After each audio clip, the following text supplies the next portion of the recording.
All right, Don, so here's the last one where you actually felt to you like it was a quarter of a swing, and it actually got you to your 3/4. Still above the line more than we'd like, but better than what you started with today. And, again, the ball goes a million miles farther than you would have thought. Here's the first one today. And, again, I want you to appreciate what you're doing right is closing that face so much better. That's why the balls are going so much better. They're straighter. It's eliminated the slice for you pretty much. Now your miss tends to be longer pulled left, which is a better miss anyway than that real weak slice out to the right. But as we see now, you're getting all those better ball flights even though the swing doesn't look that great on the video yet. There was a full swing, practice swing, trying to do better with the downswing plane. Now this was a half swing in your mind. And that was better.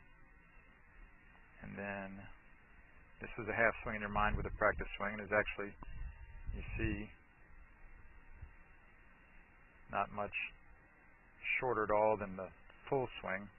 It's actually about 3/4 and you thought it was half. And then this one, I said make it feel like it's, or no, there you tried to hit a ball with a half swing.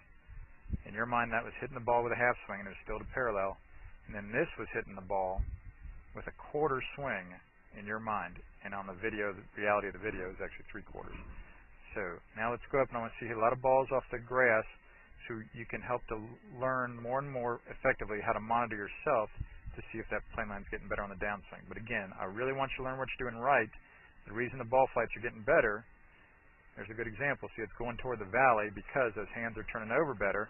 So you're learning that that's the easier of the two variables to properly do is it's easier for you to turn your hands over. This is Joel Suggs. I sure enjoyed meeting you down at the Cincinnati Golf Show this weekend and showing you your swing on the 2D equipment that I have. And so I want to take about 2 or 3 minutes to just show you around Meadowlinks. This is the studio I use in the winter for all my students. You see there's the down-the-line camera angle for our 2D equipment.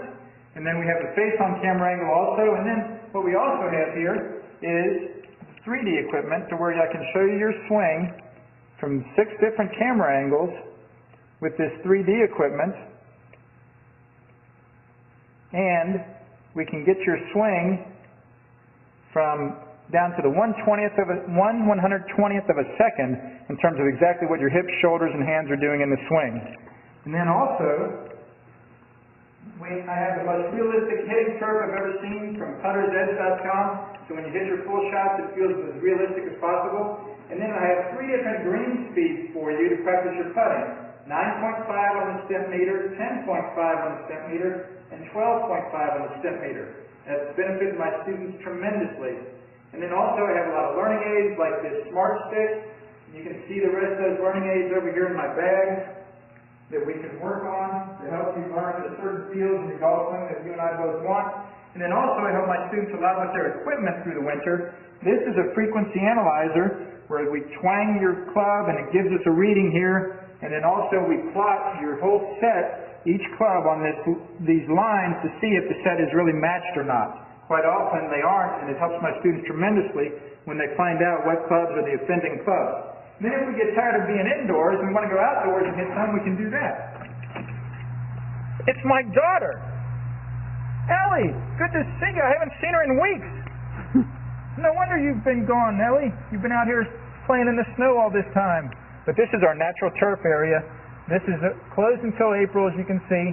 But it's a fantastic area where we can step outside and hit some balls and get some real ball flight. Or, if we get pretty satisfied that things are looking better on the video here, we're kind of cooped up inside and want to go outside, we can step on out and hit balls and see real ball flight for about 5 or 10 or 15 minutes, however long you and I can stand the cold, out into the air, and we see them land at these different flags. I have a yardage book for this driving range. It's the first one I've ever seen in my life where we know exactly what it is with the front, back, and middle of each green. And again, the covered area here is heated, so we stay out there for about 5, 10, 15 minutes, like I said. It enables us to see some ball flight, and then we get satisfied that things are looking the way we want, and we can come back inside, take off our coat, and look again at the video equipment to see how your swing's looking, to make sure that you understand it. And then notice too, my exercise ball up top here, and then also, so I help my students a lot with their fitness through the winter, and then I will help you also with your sports psychology, with your golf psychology from the golfpsych.com people down in Texas. That's helped my students tremendously a lot over the years too. So again, I sure enjoyed meeting you down at the Cincinnati Golf Show this weekend. I look forward to seeing you again out here this summer at Meadowlinks, or even right now in the winter. I have a lot of people that work on their games with me right through the winter. Check out more information about the things I do to help you at joelsuggs.com. Take care.